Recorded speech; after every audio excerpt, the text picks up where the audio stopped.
Dear friends and participants of the Europe Forum, Hübet, Üştevet, Tovotavasti, Kaiki on Hyvin. I would like to congratulate you on organizing the Europe Forum. It's an excellent occasion to enable a vibrant discussion on the future of Europe and Finland's role in shaping it. I'm delighted to share my thoughts with you and to provide some incentives for today's sessions on our lessons learned from the COVID-19 pandemic and the challenges that lie ahead for the European Union. Before I do so, let me spare a few words on the terrible developments unfolding in Afghanistan, for which I'm afraid Germany, the European Union and the political West carry their share of responsibility. I'm recording this message to you on the 18th of August, and our priority in the short term lies on evacuating as many people as possible, our nationals, but also people who helped us in the past 20 years and are particularly at risk now. But in the longer term, a comprehensive political settlement for Afghanistan will only be achieved through negotiations based on inclusive and democratic values. Here, as in so many other crises, a unified, values-based and strong voice of the European Union will be necessary. The pandemic has shed light on the EU's dependencies and vulnerabilities. It taught us the need to better anticipate crises as a community and to become more resilient.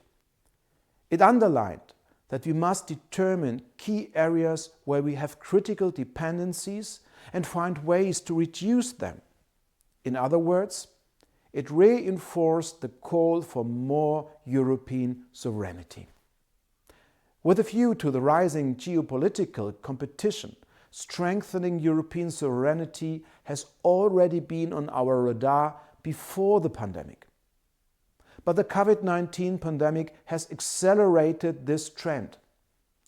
And when I use the term of European sovereignty, some call it strategic autonomy, others resilience. I want to be understood as the EU's capacity to act and to act jointly on foreign and security policy matters as much as on promoting a rules-based international order or effectively shaping digital, climate, trade and health policy at regional and global level. What the pandemic crisis taught us is that with the creation of Next Generation EU, we have set an impressive example for jointly tackling a historical crisis and for European solidarity. Our timely and bold action with the Next Generation EU instrument was the right answer to the economic and social dimension of the pandemic.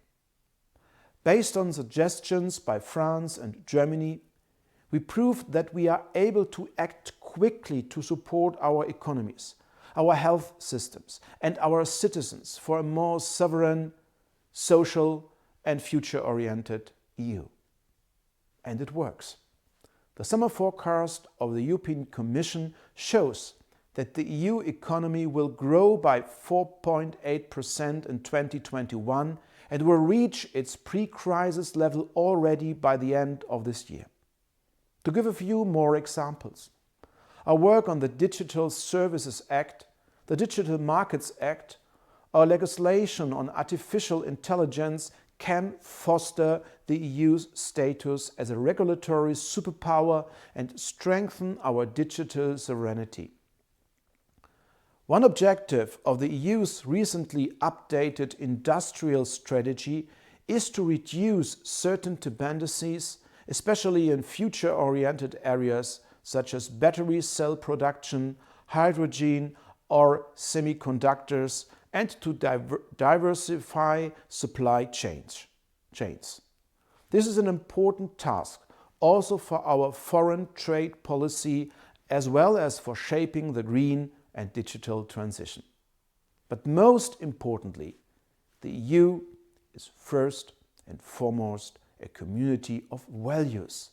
Freedom, democracy, solidarity, the rule of law, human rights are all values that are representative for the European Union at home as well as the international level.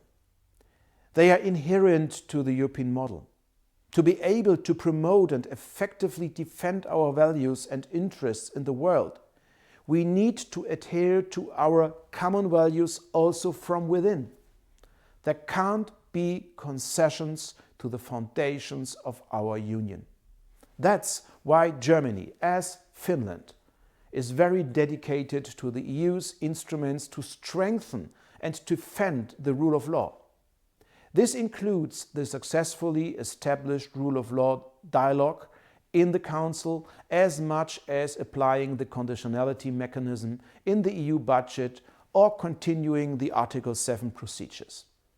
We are also at a time where we need to broaden our perspective beyond the immediate crisis and draw lessons learned for the future of the European Union. We need to come together as Europeans and discuss possible future scenarios and answers to our challenges. So exactly what you are doing during this conference. And I would be delighted if you contribute your ideas, not only in the Europe Forum, but also feed them into the current conference on the future of Europe, launched on Europe Day this year, because the idea behind it's the same, bringing the EU closer to its citizens and involving them in a broad debate about our European future.